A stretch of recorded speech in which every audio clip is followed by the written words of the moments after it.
இன்றைக்கி நம்ம பார்க்க போகிறது வந்து 6th புக்கில் இருக்குது எல்சிஎம் அண்டு ஹெச்எஃப் தான். எல்சிஎம்னா லீஸ்ட் காமன் மல்டிபிள், ஹெச்எஃப்னா ஜிசிடின்னு சொல்லலாம், ஹெச்எஃப்னு சொல்லலாம். ஜிசிடினா கிரேட்டஸ்ட் காமன் டிவிசர், ஹெச்எஃப்னா ஹையஸ்ட் காமன் ஃபேக்டர். எல்சிஎம்னா அந்த இப்போ 6, 8ன்னு சொல்லிட்டு 2 நம்பர் எடுத்துக்க, அந்த 2 நம்பரோட மடங்கு, அந்த 2 நம்பரோட மடங்குகள் தான் எல்சிஎம். ஹெச்எஃப் எடுத்தால் அதோட காரணிகள்.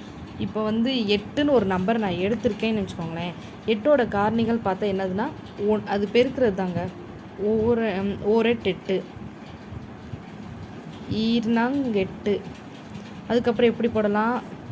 8 × 1 = 8ன்னு போடலாம். 2 8. ஸோ ரெண்டுமே சேம் தான். அதனால் இந்த நம்பர் எடுக்கலாம். இந்த செட்டு நான் எடுத்துக்கேன். இதுதாங்க காரணிகள். அப்போ 8ஓட காரணிகள் பார்த்தா 1 2 4 8. இப்போ 12ன்னு ஒரு நம்பருக்கு 12ஓட காரணிகள் பார்த்தா 1 12 12. மறுபடியும் ஈரார் 2 6 வரும். நெக்ஸ்ட்டு 3 4 வரும். அவ்வளோதாங்க. 12ஓட காரணிகள் பார்த்தா இதுதான். ஸோ ஹெச்எஃப்னா காரணிகள், எல்சிஎம்னா அதோட மடங்குகள். நெக்ஸ்ட் வந்து 6th புக்கில் இருக்க ஒரு சமம் 62 78 109 வகுத்து முறையே 2 3 மற்றும் 4 மீதிகளால் கொடுக்கும் மீப்பெரு பொது காரணி என்ன கேட்டால், இப்போ வந்து ஒரு நம்பர் 62 78 109ன்னு சொல்லிட்டு ஒரு 3 நம்பர் இருக்குது. ஸோ இதெல்லாம் என்ன பண்ணால் இதோட மீதி வகுக்கிறப்போ இதெல்லாம் இதோட மீதிகள். நம்ம அப்போ அந்த நம்பர் என்னன்னு சொல்லிட்டு கண்டுபிடிக்கணும். அப்போ என்ன பண்ணணும்? ஃபஸ்ட் வந்து இந்த நம்பரில் இந்த நம்பருக்கு 62 இங்கே மீதி கொடுத்துருக்காங்களா, ஃபஸ்ட்டு அதுலேருந்து சப்ட்ராக்ஷன் பண்ணிடணும், கழிச்சிடணும். 62லேருந்து 2 கழிச்சோன்னா 60. 78 78லேருந்து எவ்வளோ கழிக்க சொல்லியிருக்காங்க? 3. அப்போ 75. 109லேருந்து 4 கழிக்க சொல்லியிருக்காங்க 105. இப்போ கண்டுபிடிச்ச நம்பருக்கு என்ன பண்ணணும்? ஹெச்எஃப் கண்டுபிடிக்கும். மீப்பெரு பொதுக்காரணி. மீப்பெரு பொதுக்காரணியாக ஹெச்எஃப். இப்போது இந்த நம்பர் என்னது? 60 75 105. 5ஆல் இது பொதுவாக எல்லா நம்பருமே இந்த நம்ம போடுற இந்த நம்பரால் தான் வகுப்படும், டிவைட் ஆகணும்.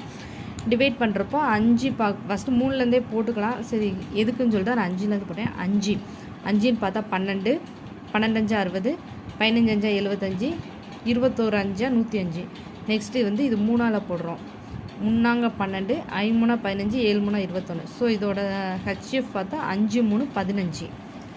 செகண்ட் சம் வந்து ஒரு நூல் விற்பனையாளர் 175 ஆங்கில நூல்களையும் 245 அறிவியல் நூல்களையும் 385 கணித நூல்களையும் வைத்துள்ள ஒவ்வொரு பெட்டியிலும் பாட வாரியாக சம எண்ணிக்கையில் 3 பாட நூல்களையும் வைத்து விற்க விரும்புகிறார்கள். அதிகபட்சமாக எத்தனை பெட்டிகள் தேவைப்படும்? ஒரு பெட்டியில் உள்ள ஒவ்வொரு நூல்களும் எண்ணிக்கையை காண்கன்னு சொல்லிட்டு கேட்காங்க. ஸோ என்ன பண்ணலாம்? இந்த நம்பருக்கு இந்த சம்மில் வந்து என்ன பண்ணனாவே ஃபஸ்ட்டு தெரில நமக்கு. ஸோ ஃபஸ்ட்டு இதுக்கு என்ன கண்டுபிடிக்கலாம்னா ஹெச்எஃப் கண்டுபிடிக்கணும். எப்படி கண்டுபிடிக்கலாம்? அதிகபட்சமாகன்னு சொல்லிட்டு ஒரு கீவேர்டு இருக்கா? ஸோ அந்த அதிகபட்சமாக அந்த கீவேர்டு வச்சுக்கிட்டாலே நம்ம என்ன கண்டுபிடிக்கணும்னா ஹெச்எஃப் கண்டுபிடிக்கணும். அதிகபட்சம்னு சொல்லிட்டு இந்த கீவேர்டு பார்த்துட்டாலே ஹெச்எஃப் இதுதாங்க. அப்போ இந்த நம்பர் என்னது? சயின்ஸுக்கு இங்கிலீஷ் புக் வந்து 175, சயின்ஸ் புக்கு 245, 385 மேக்ஸ் புக்கு. இதோட ஹெச்எஃப் ஃபஸ்ட் வந்து இது வந்து 5ஆலே போடலாம். 5ஆல் போடுறப்போ 3 15 மிச்சம் 2 5 25, 4 20 மிச்சம் 4 9 45, 17 35, 5 35 மிச்சம் 3 7 35, 7 5 35 7 49 11.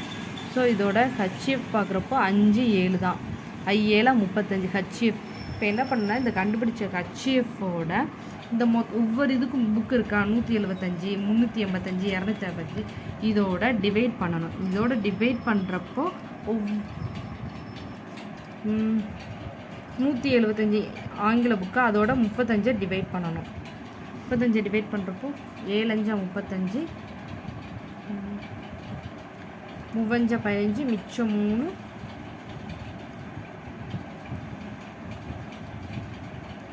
7 35 மிச்சம் 3 5 35 1 7 5 35. ஸோ அப்போ ஆங்கில புக் வந்து 5. அறிவியல் நூல் எண்ணிக்கை பார்த்தா 245. 245ஓட 35 டிவைட் பண்ணோம். 7 5 30 இது பென்சில் இருக்கு வேறு எதாவது பென்சில் 7 5 35 7 5 35 4 5 20 மிச்சம் 4 9 5 45 ஓரே மறுபடியும் ஒரு இருக்கா ஓரே 7 7 49. ஸோ அறிவியல் புக் வந்து 7. கணித நூல்களின் எண்ணிக்கை கணித நூல்கள் பார்த்தா எத்தனை 385. கணித நூல்கள் 385 டிவைட் பை 35 7 5 35 7 5 35 மிச்சம் 3 7 5 55 ஓரே 7 11. ஸோ அப்போது கணித நூல்கள் எண்ணிக்கை 11. இப்போ இந்த மொத்தமாக இங்கே என்ன கேட்டிருக்காங்க அதிகபட்சமாக எத்தனை பெட்டிகள் தேவைப்படும் ஒரு பெட்டியில் உள்ள ஒவ்வொரு பாடநூல்களும் எண்ணிக்கைங்க. அப்போ எல்லா பெட்டிலையும் சமமாக வைக்கணும் எல்லா புக்கையும். அப்போ ஆங்கில ஒவ்வொரு புக்குன்னு பார்த்தா அந்த ஒரு பெட்டியில் வந்து 5 7 11 சொல்லிட்டு ஒவ்வொரு புக்காக பிரிக்கணும். அப்போ 23.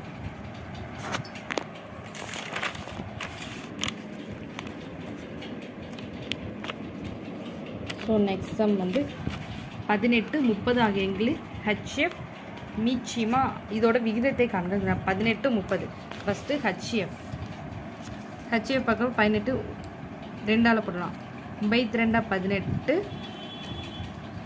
15 2 30 மறுபடியும் 3ஆல் 3 9 5 15 HF பார்த்தா 6 HF வந்து 6 வந்துடும். LCM 2 3 3 5 இந்த இருக்க எல்லா நம்பரையும் போடலாம் 2 3 3 5 போடலாம்.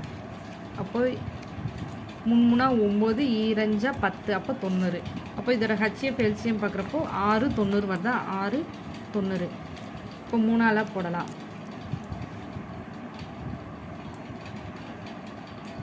2ஆல் போடலாம் 2ஆல் போடுறப்போ 3 6 45 மறுபடியும் 1 3 3 மிச்சம் 1 5 15. அப்போ அதோட HF LCMோட விகிதம் பார்த்தா 1:15.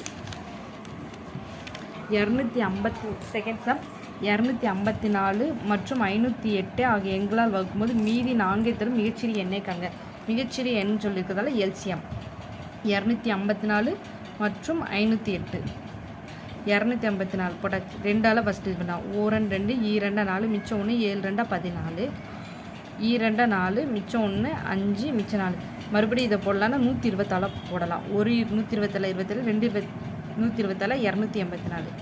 அப்போ எல்சிஎம்ங்கிறதுனால எல்லா நம்பரையும் எழுதியாச்சு. 508 127 1 2 2 4 127 × 4 508 504 இருக்குமா. இங்கே மீதி 4 சொல்லி கொடுத்துருக்காங்க. அந்த நம்பரை வந்து கூட்டிடணும். மீதி 4 தரும் கேட்கறதால அந்த மீதி இருக்கிற 4 இந்த எல்சிஎம் கண்டுபிடிச்சிருக்கோம்ல அந்த 4ஓட கூட்டிடணும். அதுதான் 512. 72 நெக்ஸ்ட் சம் 72 மற்றும் 108 எண்களால் சரியாக 72 மற்றும் 108 ஆகிய எண்களால் சரியாக வகுபடக்கூடிய மிகச்சிறிய 5 இலக்க எண் எதுன்னு கேட்டிருக்காங்க. அப்போ மிகச்சிறிய 5 இலக்க எண் பார்த்தா 10,000. ஃபஸ்ட்டு மிகப்பெரிய 4 இலக்க எண் ஃபஸ்ட்டு வந்து மிகப்பெரிய 4 இலக்க எண் பார்த்தா மிகப்பெரிய 4 இலக்க எண் 949. அப்போ மிகச்சிறிய 5 இலக்க எண்ணா 10,000. மிகச்சிறிய 5 இலக்க எண் 10,000. ஃபஸ்ட்டு வந்து இந்த இதுக்கு வந்து என்ன கேட்டிருக்காங்க வகுப்படக்கூடிய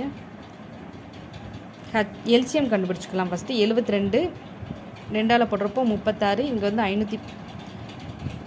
108 I 2 10 4 2 8 மறுபடியும் 2ஆல் போட்டால் 18 27 3ஆல் 6 3 18 9 3 23 2 3